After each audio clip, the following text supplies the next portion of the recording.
Good afternoon. You're listening to WQKELP 93.9 FM out of Plattsburgh, New York. You're currently listening to your not 3, but 2 o'clock sports report with Desmond and Liam. Desmond, how was your sunny, beautiful Wednesday afternoon? I'm tired, and yeah, I'm tired. End of the sentence? Yeah. That's all I really have to say. We have a good little show for you guys today. It might not be a full hour, but we hope to just give you updated on sports, do our normal quizzes, whatever. So let's go right into it. First thing I actually want to talk about, Desmond, I didn't mention to you this before, but I forgot to mention on Monday the Kentucky Derby took place last Saturday. Did you hear about this? Yeah, I saw the horse with like 80-1 odds. Yeah, so it was the second biggest upset in Kentucky Derby history. Let me give you Liam's analysis, because it's phenomenal what happened. Dude, it's phenomenal what happened. It's horse racing. So it was a very mixed field this year, where there wasn't a clear favorite, and Rich Strike, which out of last Friday, the race took place Saturday. As of last Friday wasn't set to race. He only got in because there was a last minute scratch. Gets in, and there's just so much there's so many cool stories. Whatever, we'll go into them after. Race starts. Rich Strike's in 18th place, last place at the halfway point. Then he's infamous for, if you look at the horse's track record, he's infamous from jumping places right at the end of the race. Horses, they get, do you know this? They get, competitive. They feed off that, kind of that adrenaline, kind of like humans are. It's really cool. And so, he's back of the pack. The jockey put on a clinic if you watch it. The jockey's cutting inside, cutting back outside. A lot of people were comparing it to, I don't even remember the horse's name. I think it was the 2009 Kentucky Derby. Secretariat? No, it's... That's the only horse I know. You don't know American Pharoah? American Pharoah won the Triple Crown in 2015. Good for the horse? I don't know. What's the... We're talking about to get the Kentucky Derby right now, bro. I'm trying to think of... I can't remember the horse's name. It was it's something Bird. Whatever. 2009. Larry? What? Larry? No, that'd be funny, though. In that year, which a lot of people are comparing it to, the horse won by just riding the rail, essentially. It kind of stood to the inside and just passed everyone. And Rich Strike employed a similar tactic, but it was kind of cutting inside, cutting back outside, just going around horses. They get to the last turn, and he goes from middle of the pack and just starts going, hit the gas. It was unreal how fast he's going. And the Kentucky Derby is a pretty long race. The horses in front are starting to kind of lose steam, and for some reason, Rich Strike just kicked into high gear, cuts to the inside now, passes the leader right in the last couple strides, and wins the Kentucky Derby. Even the announcer was lost his mind. He's oh, Epicenter in first. That was the one who was in first at the time, battling in the second place. Then all of a sudden he's Rich Strike out of nowhere, just completely cut the inside, just passed everyone for a very, very historic win. Like I said, second biggest upset, 80-1 odds. Dude, think about that. If you I saw a tweet, it might have been a joke, but someone's fantasy losing pool, or their their not prize, but their punishment for losing their fantasy group was putting $100 on the horse, so the least likely horse to win the Kentucky Derby. If you would have done that, you would have won $8,000. Yeah, which is absurd to think about. So that was really cool. Now he's one of the more favored horse for the Preakness Stakes, which is in a couple weeks. But he's probably not going to win the Triple Crown. You know way too much about this, anyways. It's one of the biggest, betting wise. It's one of the biggest days in horse racing. You are not big about the. Oh, I'm not. You're gonna get mad. Nope. There's a cool golf story that happened yesterday. Dude, you're gonna love this one.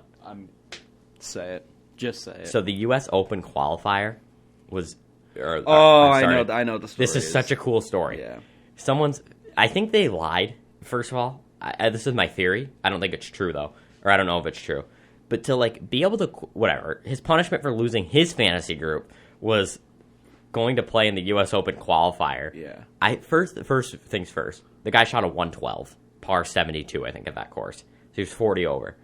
He had 4 pars though, which is if you only talk about those holes, it sounds like a pretty good day. Hey, I had 4 pars at the U.S. Open qualifier.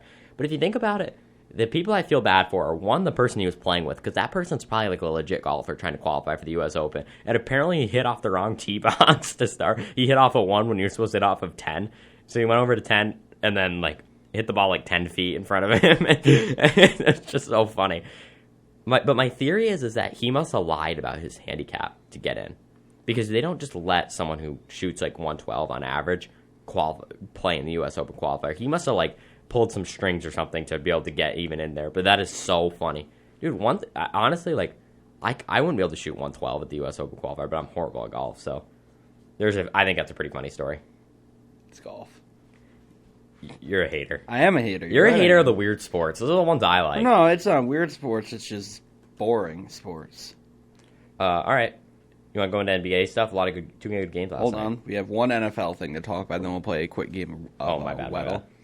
There, it's been pretty tame. Drafts over, free agencies kind of dried out. Yep.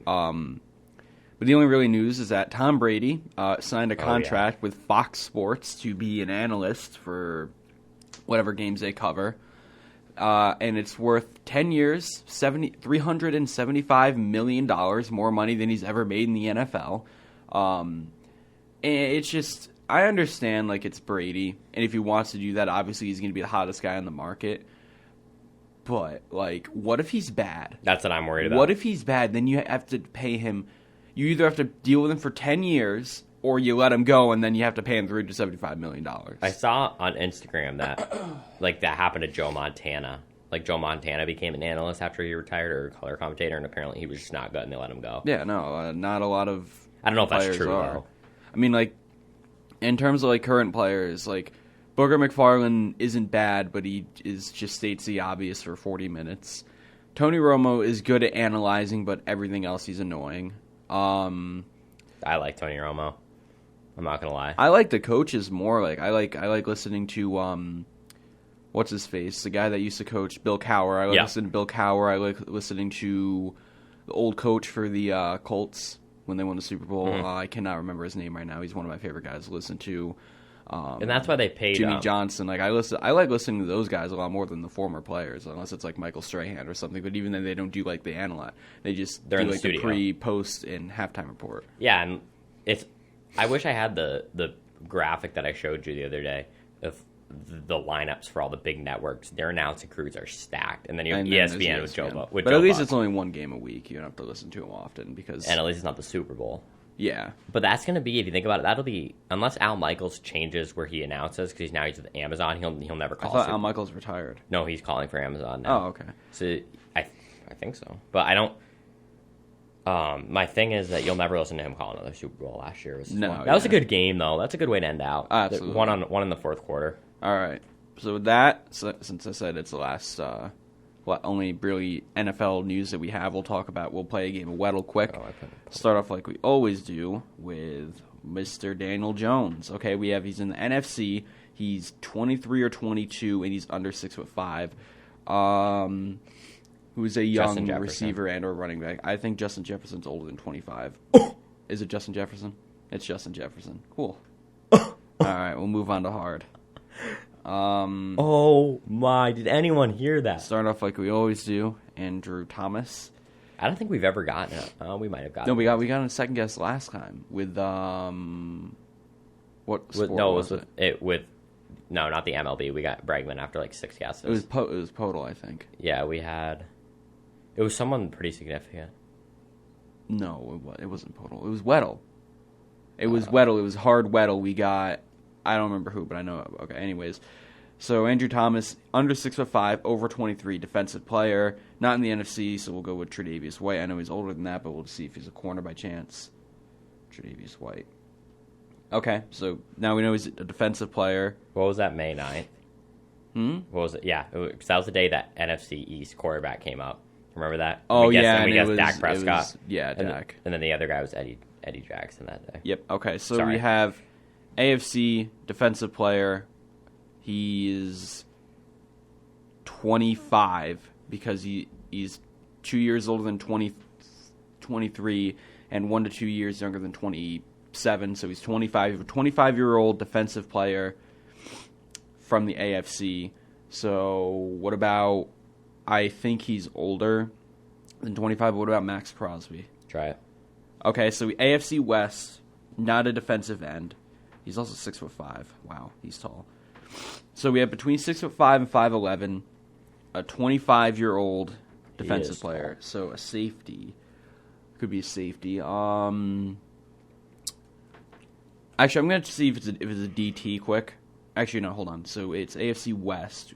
Broncos, Raiders, I'm trying Chiefs. to think of DTs that they have. None of them have very good defensive tackles. Chargers they actually have someone good. He's old. He's pretty good. I cannot remember his name for the life of me, though, so we'll just move on. Try a safety. Try Derwin James. Derwin James. It's Derwin James. You're lying. I'm not lying. It's Derwin James. What a day. Yeah. We just put on a clinic. Yeah, that was pretty good. 2 guesses on the first one, 3 guesses on the second one. All right, let's go in the NBA, Desmond. Yep. All right. So, me and Mike, I'm going to move it up quick. Definitely a very good night for NBA games. It was put on display how truly bad James Harden is. Yeah, I mean, that was the biggest story. I've been saying for a while that he's just not, because I went from going, he'll pick it up in the playoffs to, he's not. He's just not there, but like I'm not too worried about it. He just sucks. Like he's not good at basketball anymore. But before we go into that game, we'll start off with the Monday night games. We had the first game between the Celtics and the Bucks. This was a pretty good game. Celtics won this game 116-108 to tie the series up 2-2. Jason Tatum had a very slow start, but hit a lot of good big shots on the end. But probably the biggest story out of this game was Al Horford dropping 30 points, 8 rebounds on 11 of 14 from the field and 5 of 7 from 3. Marcus Smart had a good game. Jaylen Brown wasn't bad, but wasn't that great. As for the Bucks, Giannis had 34 points, 18 rebounds, 5 assists, but shot 14 of 32 from the field.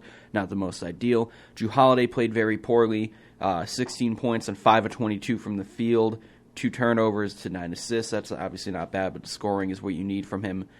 Brook Lopez had a pretty solid game. But besides that, is that Rajon Tucker? Is it? Wow, Rajon Tucker is still in the league, and he's on the Bucks apparently. Anyways, yeah, I mean, just a very good game for the Celtics. They needed to win this one to keep in the series. Obviously, if you go up 3-1, there's a very good chance they're just not coming back. Obviously, I mean, even then, Tatum had 38 points and 13 rebounds. We shot 11 of 24 from the field and 3 of 10 from 3. Jaylen Brown had 18 points and 5 of 11 from the field, which, again, isn't bad, but I'm kind of expecting more out of a player like him. So at the end of the day, I'm not disappointed by the Celtics, but it's just another game where, like, their guys aren't playing that tremendously. Their 2 main guys, obviously. I mean, 30's on paper good, but he had a very slow start to the game. But at the end of the day, if you can win a game with Brown scoring under 20 points, Grant Williams shooting 3 of 9 from the field, and like someone like Tice coming up, like they only ran 3 guys off the bench. No, I know, but that's just how the Celtics have been all season. No, yeah, they never have like 3 30-point scores. I think I just again that's how their team is built. They win games. They're holding Giannis, and they're holding. Well, Giannis still. I was about to say Giannis still scoring over 30. Yeah, but he's taking 32 shots to get it. But at the end of the day, yeah, true. At the end of the day, it's not the most impressive. But I mean, when Jrue Holiday's shooting 5 of 22, there's not much more for him to do. But I mean, it's still Giannis. I said it before. Giannis is going to get his 30, his 40, his 50. You just got to hold the role players, and that's what they've been doing all series long. It's just Giannis has had 1 or 2 good games compared to Tatum, who's had 2 to 3 bad games. But with that, move on to the next game on Monday night, the Warriors and the Grizzlies. Of the Warriors winning this one 101-98. Before you go on, did you see that stat that the Warriors led for 42 seconds in this game? No, I did not. They led for under a minute in this game and won. That's ridiculous. But, I mean, nothing too impressive statistically from anyone on the Warriors. Jordan Poole had 14 on 4 of 12 from the field, not good. Curry had 32 on 10 of 25 from the field, 4 of 14 from the field, not 18 in the not fourth. Bad. I think he had 18 in the fourth. I don't know. I wasn't able to watch this game, but if he did, obviously that's impressive. Wiggins had a pretty solid 17 on 7 of 13 from the field, 1 of 5 from 3, though it's not the most ideal. Clay shot 6 of 20, not good, 0 for 7 from 3. Draymond had his Draymond stat line, 2 points, 11 rebounds, 5 assists, a block. But if I'm not mistaken, he had a block that basically won them the game because I think he blocked a Jaren Jackson 3-point shot. I'm going to look it up. But as for the Grizzlies, no Ja Morant this game. No Ja Morant the rest of the playoffs. Well, it's not confirmed, but they're saying he's likely done for the rest of the playoffs. But as on their end, they had their top guys, I guess you could say. Jaren Jackson, even though this wasn't really statistically that good of a game, 21 points and 7 of 21 from the field, 0 of 7 from 3, 5 blocks, but 5 fouls. Dylan Brooks played horrifically. I heard a lot of funny things about how bad he was. Steven Adams had a nice 10 and 15. That's pretty good for Steven Adams. Besides that, nothing. I mean, Kyle Anderson, slow-mo, had a slow 17 points on 8 shots. That's really good. But I mean, besides that, you're not going to win many games without Ja. So the fact that they were even close in this game definitely means something. But if Ja isn't coming back for the remainder of the playoffs, like you're saying, he might not. Then he's not going to come back for the series for sure. Yeah, then they're more than likely not. Especially, I think the Warriors are up 3-1 now. Yeah, if they're up 3-1, they're definitely done. Here's my hot take for today. Hot take. I think that here's my first. It's a two-parter. Okay. My first part, I think whoever wins that Bucks-Celtics series is going to win the chip. That's my hot take. I don't know about that one. I don't know. Let me get my second part. My second part is the only team in my mind stopping one of those two teams is this Warriors team. And I saw a good ESPN article today that was like the Warriors are bringing back their devastating lineup that won them those chips, and it's kind of right. Like they're just disgusting. You just replaced Kevin Durant with Andrew Wiggins and Jordan Poole. Yeah, I mean, and they're good around the perimeter. They score when they have to. Obviously, like Curry, like I said, Curry had a really big fourth quarter. That Draymond block, which I didn't even watch until right now. Which, oh my goodness, what a block that was! That's such a Draymond thing to do. Go right up with the three and then block from the other side. But I don't know. That's my hot take. I think that's valid. Yeah, I mean, the way I look at that, if the Celtics can shut down KD, Kyrie, and hold Giannis, they're probably not going to have much issue with Curry because, I mean, Curry is kind of getting held down by the Grizzlies right now. Yeah, and I think I would say run a similar. We're guessing that the Celtics play the Warriors in the championship, but if they did, like I think you run a similar strategy you did to the Bucks, just try to shut down all the role players because that's why the Warriors have been so good this playoffs. It feels like every next man up. Yeah, but shutting down the role players for the Bucks is a lot different than shutting down the role players for the Warriors because they have a lot of shooters. The Bucks have a lot of quote-unquote shooters that just can't hit shots at times. But I'll say this. Two different teams to defend. Yeah, we'll see. We'll see how they end up coming out. Yeah, we're theorizing. But with that, we'll move on to last night's games. First game of the night is what we were alluding to before and talking about James Harden, the Game 5 of the Heat in Philadelphia 76ers series. The Heat won this game 120-85. Don't have much to say, really. The Philly's terrible. Harden shot 5 of 13 with only 4 assists to 4 turnovers. Tyrese Maxey shot 2 for 10 for only 9 points. Embiid shot, for some reason, only took 12 shots, hit 7 of them for 17. I know he got hurt at one point in the game. Tobias Harris shot 5 of 14 for 12 points. Then you go to their bench. Georges Niang 0 for 6. Why he's taking 6 shots, I couldn't tell you. Shake Milton 2 for 8. Jordan Springer, who's getting minutes, apparently 1 for 3. Like they're not gonna win with that their depth playing that poorly. And then you go and look at the Heat. PJ Tucker 4, 6, 10 points. Like that guy should not have 2 less points than Tobias Harris, 4 less points than James Harden. Mm-hmm. He had 4 less points than James Harden. And then more points than Tyrese Maxey.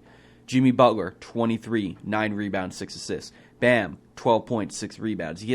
Statistically, he hasn't been the most impressive, but like when you watch him play, the stats don't really matter. But then you have guys like Gabe Vincent dropping 15 on 5 of 7. Max Strus dropping 19 points and 10 rebounds. And then, I mean, they had some stinkers off the bench like Caleb or Cody Martin, whichever one they have, shooting 1 of 5. Dwayne Dedmon shooting 1 of 5. But then you have Omer Yurtseven, 2 for 3 in 8 minutes. Tyler Hero, 4 of 8, 10 points. Victor Oladipo, 5 of 10, 13 points. Like, you're not going to win. The Philly's not going to win games shooting 36% from the field and 28% from 3, when the Heat are shooting 53% from the field and 39% from 3. Absolutely. I mean, we said it before, Harden is not even somewhat close to what he used to be. I don't know. I really don't know what's going on with him. I've heard a lot that he's looked a lot slower. I've seen that he looks a lot slower. It just seems like he doesn't have that first step anymore. He doesn't have the shiftiness. I don't know. I don't know what happened to him. But at the end of the day, he has to be better. It's like trading him to the Nets. Felt like the end of his. I mean, yeah, he had the hamstring injury, but like we usually don't see hamstring injuries like kill a career like that. Yeah, I agree. But with that, move on to the last game of last night. Oh, by the way, the Heat are up 3-2 to the series now. Yeah, they got this. Yeah, we have the Suns and the Mavericks. The Suns won this game by quite a bit, 110-80, scoring 80 points in an NBA game in 2022 is pretty crazy. But Mavericks side, Luka had 28 points, 11 rebounds, 10 of 23 from the field, 2 of 8 from 3. Not bad, but not what you really want out of Luka. Jalen Brunson had 21 points, 9 of 17 from the field. Not bad, but then you go to Reggie Bullock, 35 points, 35 minutes, 0 points. Dorian Finney-Smith, 37 minutes, 8 points, 2 of 6 from the field. Maxi Kleber, 24 minutes. Like, here's my thing. How does Maxi Kleber and Dorian Finney-Smith combined for 12 points in however many minutes? And like I said, Dorian Finney-Smith shot 2 for 6 from 3, 2 of 5 from 3. Or 2 of 6 from the field, 2 of 5 from 3. Maxi Kleber shoots 1 of 5 from the field, 1 of 4 from 3, but then Davis Bertans comes in, plays 19 minutes, has 10 points on 3 of 4 from the field, 3 of 4 from 3. And he doesn't get nearly as many minutes. Spencer Dinwiddie, I mean, he hasn't been that good, but, like, how is he only playing 16 minutes? You traded Kristaps for the guy, now you're just not going to play him? Like, Frank Ntilikina, former Knick legend, almost got more minutes than Spencer Dinwiddie. I know Frank's been playing really good defense, but still, that's not good. As for the Suns, Devin Booker had 28 points on 11-20 from the field. Cam Johnson had 14 on 5 of 8 from the field. DeAndre Ayton had 20 points and 9 rebounds and 9 of 13 from the field. Very good game for their depth. I mean, no one really had a bad game. Chris Paul didn't have a great game, but it's Chris Paul. Yeah. He hasn't been very good this series. Yeah, the Suns are up in this series 3-2. Unless the Mavs are gonna. Unless the Mavericks can have a crazy Game 6 where Dorian Finney-Smith hits 8 threes again, they're likely done for the series. And it really sucks to see Luka do what he's been doing all playoffs and just fade into nothing because of his team. But with that, we'll move on to the 2 games that we have tonight. 2 very important games, especially for the Warriors and the Grizzlies, who I'll get into that after because I want to go through the first game because it's chronologically the first game. We have the Bucks and Celtics, Game 5 at 7 o'clock tonight on TNT. Celtics favored by 5.5. That's crazy. But why? Think more? No, I think less. I think it should be. Well, they're at home, that's why. Yeah, because I think you like automatically 3-point favorite or something like that. But it's just, again, if Tatum can have a good game, if Brown can have a good game, and Horford just doesn't need to drop 30, but like just drop anywhere from 15 to 20, there's a good chance they win that game because they're going to hold Holiday down. They're going to hold the role players down. Giannis is going to get his 30. You just need someone to match that 30. That's what I'm saying. I think someone needs to step up. You didn't you got to it, but I think that's a very underrated factor of that Game 4 that the Bucks were not expecting Al Horford to have a career night. No, they kept yeah, leaving that's what I'm saying. open. Expect him to have a career night. So the Celtics to win this game are going to need. My prediction would be Marcus Smart or someone to step up. No, they usually have someone like that. Someone random, like Grant Williams had like 20 points earlier in the series, something like that. They remind me of the Yankees a couple seasons ago when everyone got hurt and they would have a random player step up every night. That's kind of the Celtics way. Like someone random off the bench will just step up tonight, guaranteed. Yeah, I think the game runs through Giannis for both the Celtics and Bucks. If Giannis is going to go 40-50, I think the Bucks win this game. Yeah. But with that, moving to the last game of the night, starting at 9:30, also on TNT, we have the Warriors and the Grizzlies. Like, how are the Warriors less favorited than the Celtics? Because the Grizzlies are at home. They're coming off a loss, those kinds of things. I don't know, but it's very weird without Ja. If there's no Ja, I see the. I'm gonna look if the spread's the same because you're right. That is a fishy spread. If there's no Ja, which he's out. Then they're probably going to win this game by a decent amount. The Warriors are. I mean, move on to the conference finals, play likely the Suns. And for that, I mean, that'll be a good series. It's just, to me, what's going to come down to that is how well is Draymond going to play defensively on DeAndre Ayton, because he'll probably be an X factor for that. But, I mean, if Draymond can hold Jokic, then I think he'll do a pretty good job on DeAndre Ayton. You know what I'm thinking right now? What? Sometimes when these spreads look a little weird, they're usually pretty accurate. I think it's going to be a closer game than we think. I don't know, man. I don't know.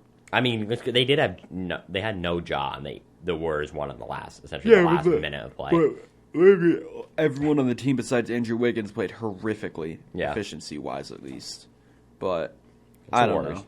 We'll see how it goes. Regardless, the Warriors are more than likely going to end up winning the series. All right, let's play some Podal. Yep. Let me hold this up my phone quick. Podal. All right. Start off like we always do. Mr. Rowan Alexander Barrett Jr. Whoa. Okay. All right. Taller than 6'6". He's on the Knicks. And he's older than 21. It's going to be Obadiah Toppin. It's not Obadiah Toppin. It's a guard, a taller guard. A forward guard. It's not Quentin. No, wait, it's Quentin Grimes. He's not that tall, is he? No, it's not Quentin Grimes. No. He's like 6'7" or 6'8". Who is a 6 He's 22. Who's a 22-year-old on the Knicks? I'm just gonna because it's not Quickly. Quickly's not that tall. Kemba, no. Fournier, no. RJ, no. Julius, no. Mitchell, no. Quickly, no. Grimes, no. McBride, no. Jericho, no. Is he like Ryan Arcidiacono? No. What?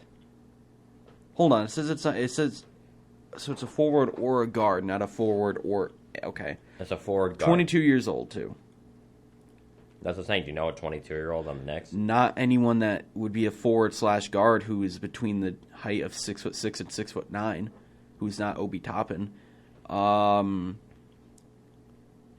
probably blanking really badly right now, because I'm literally going through the rotation right now, and I don't know who it could be. This is your prompt, man. Okay, let me go through again. Kemba, no. He's older than 22. Fournier is older than 22. RJ is not older than 22, but he's younger than 22. Randall, no. Mitchell, no. Quickly, no. He's like 6'3", if even. Grimes, no. We already put Grimes down. You're blanking. Burks, no. Who is it? I'm not going to tell you because I just looked it up. Well, that's not fun. Yeah.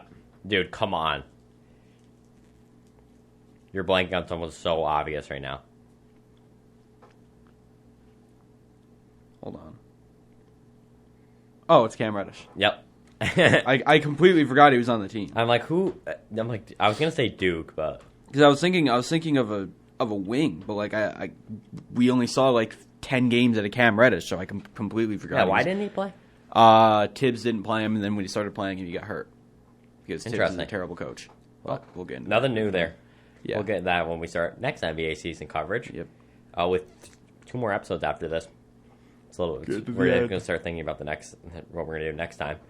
But we're going to take a quick break here. When we come back, we'll have your NHL coverage. The draft lottery was yesterday, so that's something we can definitely talk about. And then MLB coverage, and then we're going to do a quick Sporkle quiz where we send you guys off. So definitely stay tuned for this little break. We'll be right back. Welcome back to WQKE LP 93.9 FM out of Plattsburgh, New York. Give me 1 second. Technical difficulties. All right, cool. We got that figured out. Cool. That was not the smoothest transition we've ever done, but we're back, and we're going to go into your NHL content. The first thing I want to start with is the draft lottery results, which took place last night. The Canadians win the draft lottery. I don't even know how many times in history they've won the draft lottery, but it's good to see, good for the market, because it's like Montreal is kind of like the New York of hockey, if that makes sense. Like it's like easily the biggest market, biggest group of fans, that kind of thing. So it's good to see them win the lottery. Plus, they were bad this year. Yeah. So I'm not the biggest draft lottery fan guy. Fun fact for you. What do you mean, like you don't like this system? I don't like the lottery. I don't like it either. I don't know. If this is gonna sound so bad, if I were a general manager, I knew my team wasn't a playoff team, I'm tanking. Yeah, that's you know what I'm saying. Like if I knew that if my team was a borderline playoff team, I think I'd still tank. Like yeah, because I mean, if you're a mid team, you're going to get bounced in the first round likely, and you're not going to get good draft odds. But the way I look at the lottery, I don't mind it, but I'm not the biggest fan of it because there are a lot of times like I don't like saying 2019 because like I'm okay with having RJ Barrett obviously, but like the Knicks were in line to get Zion. We were in line to have the first overall pick, and then look at this coincidence: the 2 worst markets in the lottery are going to move from picks like 8 and 9 to 1 and 2. Mm-hmm. You know, 2 teams that are losing their stars and are still terrible markets. Let's, there are obviously moments where like the draft lottery is like obviously rigged in the NBA. Like I don't know if you ever heard about when the Knicks drafted Patrick Ewing, how rigged that was. I don't ever like saying that something was rigged, especially in a situation with that was a theory. That's a theory. What the Ewing draft? I think it was rigged, but that's still a theory. Put that out there. That was so rigged. It was so obviously rigged. Have you ever heard the whole like story and context behind that? Yeah, it's unreal. That like David Stern literally said like if we don't get this right, this could be the end of the league because they were under so much like controversy at that point. No, dude, but I find it too much of a coincidence in 2019 that the Pelicans are losing AD and we're probably going to be the most irrelevant team in recent memory, and then it's just a coincidence that the most hyped up draft prospect since LeBron or. Yes, pretty much. Since Andrew Wiggins, no. Probably since LeBron. No. Do not forget the hype around Andrew Wiggins. All right, keep going. Since Andrew Wiggins, and just such a coincidence that this bad market team losing their star player is going to pick up another star player, even though they were not necessarily near the odds for the one pick like the Knicks were. Same with the Grizzlies, who lost Gasol, who lost all that whole grit and grind system. Oh. Here's the number 2 pick. Yeah, I don't know. My biggest problem in the lottery isn't that. It's that, or is in that in a way. Like, the Knicks had the pretty historically bad year in 2019, if we're going to keep talking about like that. Like, they should totally be entitled to pick first overall. There should not be any question over that. I like the way the NFL does it, and really, like, even though the Jags had to pick 2 years in a row, but, like, the Jags are the worst team last year. Like, they get that first pick. Whatever. It goes Canadians, Devils, which the Devils have had so many high picks over the last few seasons, but whatever. The Coyotes pick 3rd, Kraken 4th, Flyers 5. I'm trying to think of any more relevant teams. Like the Blue Jackets 6, the Senators 7, Red Wings pick at 8, Sabres picking at 9, Ducks picking at 10, my Islanders are picking at 13. It's good. Honestly, like I said, I think it's pretty good to see the Canadians go first overall. Hopefully they can pull a pretty big prospect there. And, I don't know. Lotteries, like I said, mixed opinions for me. But let's go into hockey playoffs. Jacek was talking about this. One of our professors was talking about this as we name drop him on the radio. But first game of the night, on Monday night, we'll kind of go through them quickly. The Panthers have a big 3-2 win in overtime. I believe Sam Reinhart scored the overtime goal, if I'm not mistaken there. That is a huge win for the Panthers, who have really, really struggled against the Capitals. I mean, to go in as one of the best teams and be down 2-2 to a pretty, I won't say bad, but a pretty interesting team is not good. And then on top of that, Sergei Bobrovsky only had 14 saves in this game, which is just so unbelievable for me to understand. But whatever. I really think the Capitals are going to come out on top here. But 2-2, anything can happen. Then a series that I thought was going to be 2-2, Rangers and Penguins. Thought the Rangers were going to get this game back after not being able to complete the comeback. And, man, this was bad. They lost 7-2. So, the New York Rangers, who are, basically, one of the biggest markets in hockey, are getting destroyed by the Penguins. And like I said, I've had a lot of trouble this playoffs understanding how experience plays a factor, and it really does. Like, you look at their scores, Sidney Crosby, a goal and 2 assists, Jake Gensel, a goal and assist, 2 players who have been to cups, won cups, and they step up big in this game, and that's a huge game you've got to win. We talked about in the last show, games 4 and 5, most important games of any series to win, and the Penguins closed out pretty well. They're now 3-1 going into New York. Flames and Stars tied at 2 apiece. I knew this was going to be a close series. Like I said, in a series I'm not interested in. Johnny Gaudreau had a really good game, goal and assist. Markstrom, 34 saves. The Dallas goal, I think, had 50 saves too, which is crazy, but still 4-1. Still allowed 4. Avalanche complete the sweep, 5-3 win over the Predators. Last night, it loads. Give it a second. All right. Hurricanes with a 5-1 win to go up 3-2. Like I said, a big Game 5 moment, and the Hurricanes stepping up big. Ronta with 33 saves in that game. Definitely a good game. Then this is a game I did not expect to go this way, and especially after 2 periods, when I looked at the score, I'm like, oh, this game is done. After 2 periods, like I said, Lightnings were leading 2-1. They lost 4-3, a 3-goal third period from the Maple Leafs, and a huge win. William Nylander with a goal, Tavares with a goal, Austin Matthews with a goal. Big names stepped up, and wow, what a big game there, and that's huge, going up 3-2 now. The 2-time defending champs go back to Tampa, essentially having to go uphill, but they've done strange over the last couple of years. Blues 5-2 win over the Wild. Tarasenko with a hat trick. Binghamton with 30 saves. I feel so bad for Creel Kaprizov, I think is how you pronounce his name. I'm sorry if I butchered that one. That one's I got to learn. He's kind of like the Luka of the NHL. If that makes sense, like a really, really, really good player trapped on a really, really, really bad franchise with not a lot to go in. They're talking about this. They have like one of the best players in the league right now, one of the best young players in the league. And they're talking about rebuilding. That's how bad their team is. And now they're staring down a 3-2 deficit, and he had 2 goals in this game. Like that, if you score the only 2 goals for your team and a 5-2 loss in the playoffs, that's not a good sign. You're just a good player stuck on a bad team. And then one of the biggest games last night, one of the most entertaining games last night, Kings with a 5-4 overtime win. I want to say it's Kemp had the overtime goal. McDavid had a goal and 2 assists. Leon Draisaitl 2 goals and assists. It's going to be so funny to watch the Oilers lose again, because I really think it will be. I would love to see the Kings win. Like I said on the show last week, they're definitely ahead of schedule on the rebuild, and it's good to see them in this position. Tonight, Penguins and Rangers. Penguins looking to close out the series at MSG. I'm very, very excited for this game. To be honest, I want to see the Penguins win. I don't really actively hate the Penguins. I think they're very... I love Sidney Crosby. Definitely a cool team to watch. And then a crucial Game 5 between the Capitals and Panthers. I don't even know where to go with this game. Florida is favored. It is in Sunrise, so interesting. That's such a cool city name. Sunrise, Florida. Sorry. Keep going. Stars and Avalanche, another crucial Game 5. I really think Calgary's going to come out on top in this series, but that's just my opinion. So there's your NHL coverage. It should be a very cool weekend of hockey. By the time we talk next week, we should be narrowing in on the second round. I really hope the second round starts before we, head out on break. Yeah. But, the whole shebang. Let's go into the MLB quickly. There were 2 really cool stories last night. The first, obviously, the Yankees had a walk-off win over the Toronto Blue Jays. They were staring down a 5-3? Yeah, 5-3 deficit going into the bottom of the ninth. They shut the game off. I'm like, they're going to lose. And I'm so used to the Yankees of last year who just could not close out games.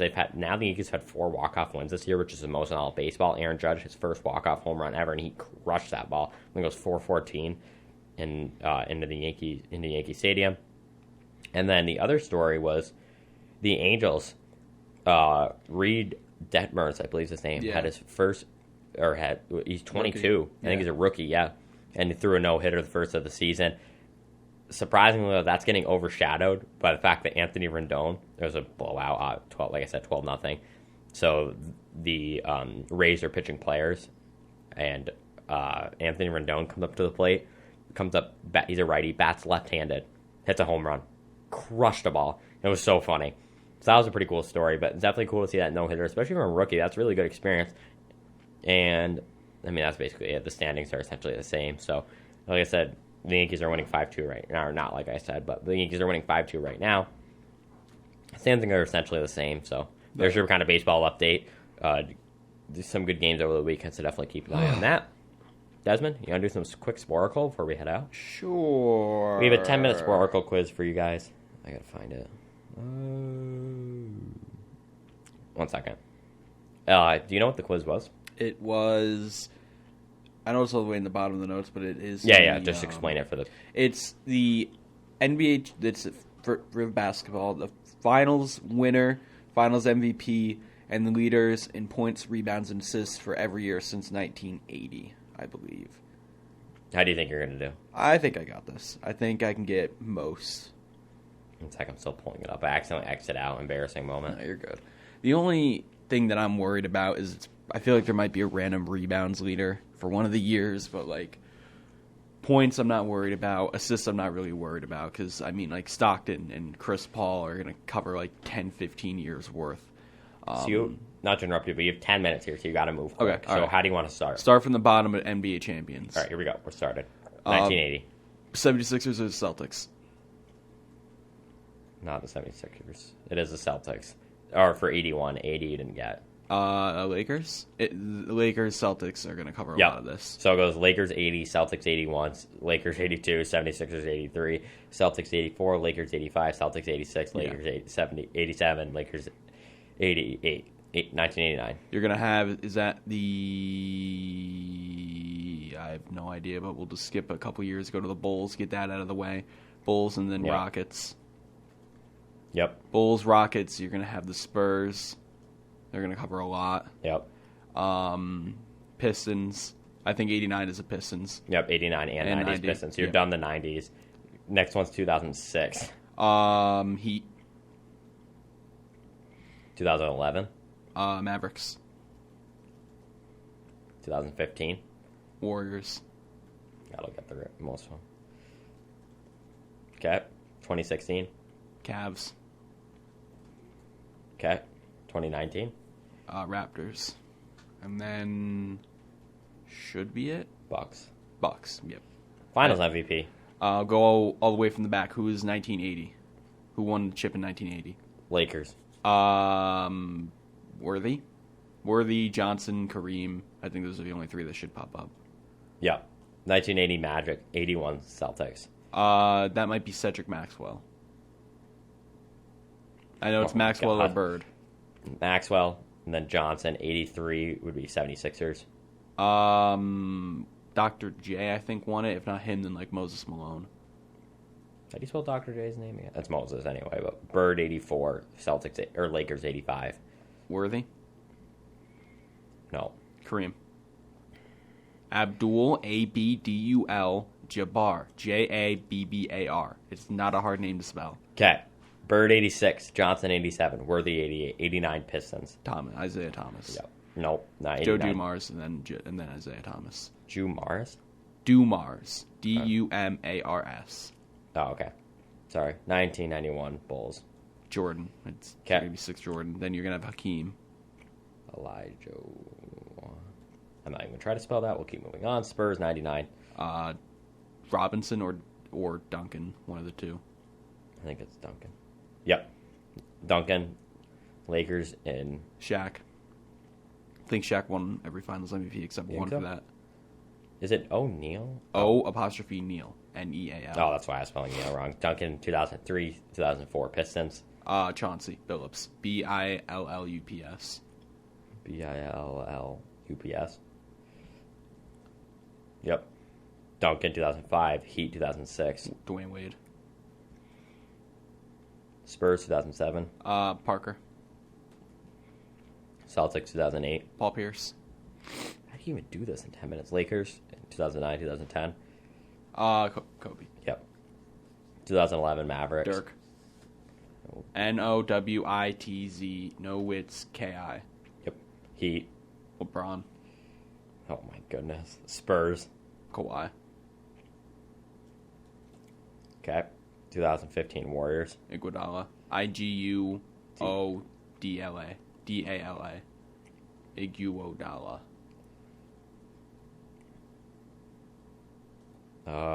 Okay. James 2016, 2017 Warriors. Durant. And then 2021 Bucks. I'm not even going to try to spell Antetokounmpo. All right, so now we're on to points. Points. Right. So you have a lot of these. Abdul-Jabbar is in the 80s. Moses Malone, 81. 82 would be the Lakers. Well, no, I don't think it would be. Does it say the team? Oh, no. It just says, okay. Just says 19. All right, so we'll go from the top instead. Okay. So 2021.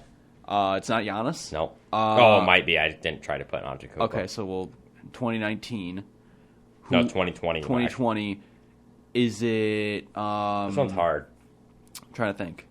Who did the Lakers play in the conference finals again? Nuggets, right? Yeah. Is it... Not Jokic, is it? No. Is it Murray? Because that was the year Murray had that crazy playoff. It could be playoff. Jamal. No. Not Jimmy, is it? Butler. No. All right. It's not Davis? No. It is. It's Anthony Davis? Yeah. Okay. Kawhi in 2019, LeBron. 2016 Cavs. Curry. It would be Curry for 2016. Nope. No. Didn't Clay... I think Clay might have led... Yep. Yeah, I was going to say. So your next one down would be 2001 Lakers. Is it Bryant won points that year? No, we already put Kobe down. Oh, yeah. So it'd be 2001. Is it like KG? Because I think they might have won the conference finals that Garnett? year. Yeah. Nope, but he came up with something else. 2001. Oh, Iverson. Oh, yeah, that's so obvious. Sorry. 1999 Spurs won the chip that year. Is it like Patrick Ewing? Was it? Is it like? Ewing came up with something else, though. Yeah, I figured. Not Allen Houston, is it? Houston spelled Houston. Yeah. Houston. No. No. You got 4 minutes. Let's keep going. Yeah, let's go down. Rockets 95. It might be Olajuwon. I just didn't try to spell it. Olajuwon. Olajuwon. It is Hakeem. Okay. Next one's 82. Lakers won that year. That was the one that you couldn't get earlier. Wow, you actually have most of these. Yeah. Let's just go to rebounds. How do you spell Antetokounmpo quickly? Antetokounmpo.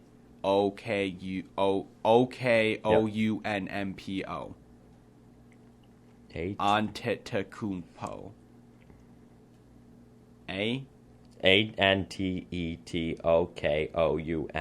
Antetokoum. Ounmpo. Yep. There you go. All right. Rebounds. This is where it gets hard. You have Giannis and LeBron 2021, 2020 consecutively. Is 2020 green? Yeah, Draymond's going to come up a couple years. Yep. So 2017. That's when the Warriors won. 2017, is it like Zach Randolph? I know, wait, no, that's way too late for Zach Randolph. He might pop up for another year, though, no? Randolph, Arndolf. Yeah. 2017, is it K-Love? Probably K-Love. If not, it's probably going to pop up a couple years. Love. 2014. 2014, you're going to have 2014, is it like Roy Hibbert? Hibbert? Yeah. No. No, is it Serge Ibaka? Ibaka? Ibaka, no. Is it... What time is it? Okay. Is it,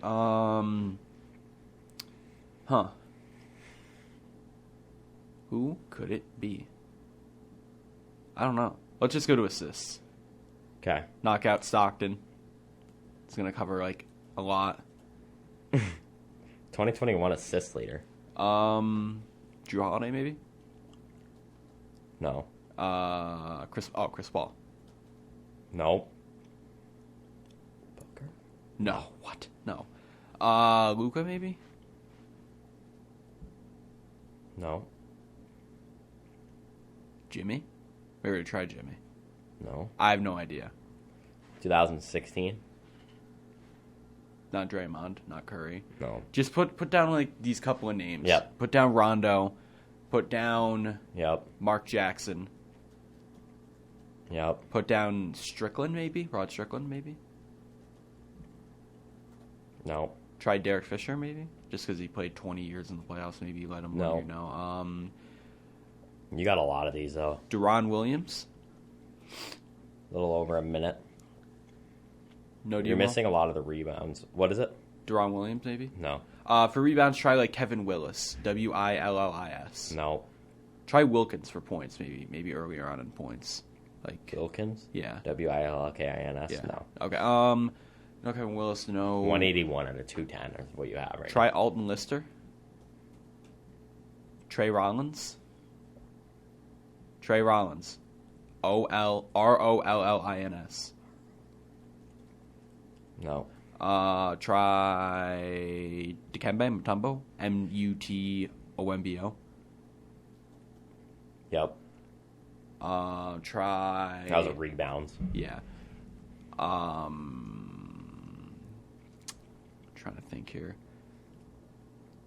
Wallace, Ben, or Rashid. Yep. One came up for Ben. 16 seconds. Try to squeeze out some names here. 12.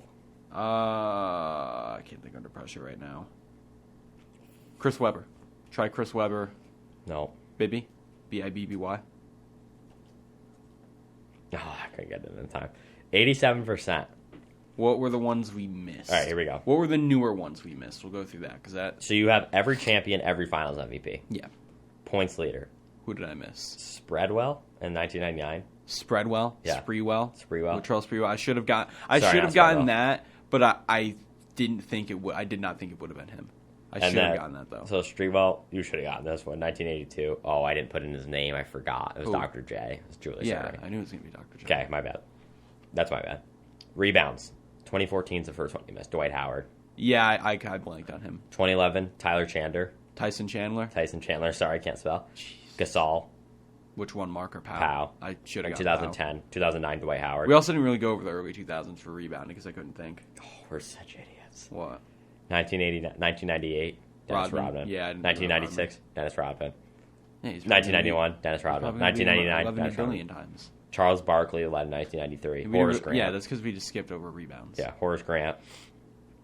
Bill Lambier. Lambier. Robert Parrish. And then Caldwell Jones. Yeah, I never would have guessed Oh, Caldwell Jones. I should have it gotten was. I spelled Holiday wrong. That's why it was Holiday. I should have gotten all the rebounds except for like Caldwell Jones, but we wouldn't have gotten him. We really didn't go over rebounds. 2016 Russell Westbrook.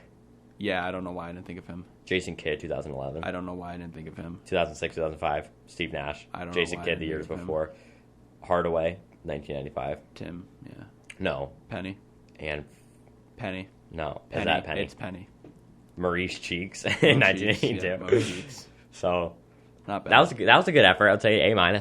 Yeah, not bad. So thank you for listening. This is, like we said, your third to last episode of this semester. We will be back next semester though, so don't get worried. Don't be freaking out. Yeah. Plus, Desmond's got to get here early, so I forget. Oh yeah. To campus early. Yeah. So we're probably starting up in August-ish. Hopefully. But besides that, thank you for tuning in. We hope you have a good rest of your evening. Blessed evening. Definitely tune in next Monday for our live episode. If you missed the episode or want to check out past episodes, go on YouTube at Sports Report with Liam and Desmond. Also check out our Twitter at Sports Report PLT. But besides that, you guys have a blessed evening, blessed weekend. Enjoy the basketball. Goodbye. Goodbye. Have a good one.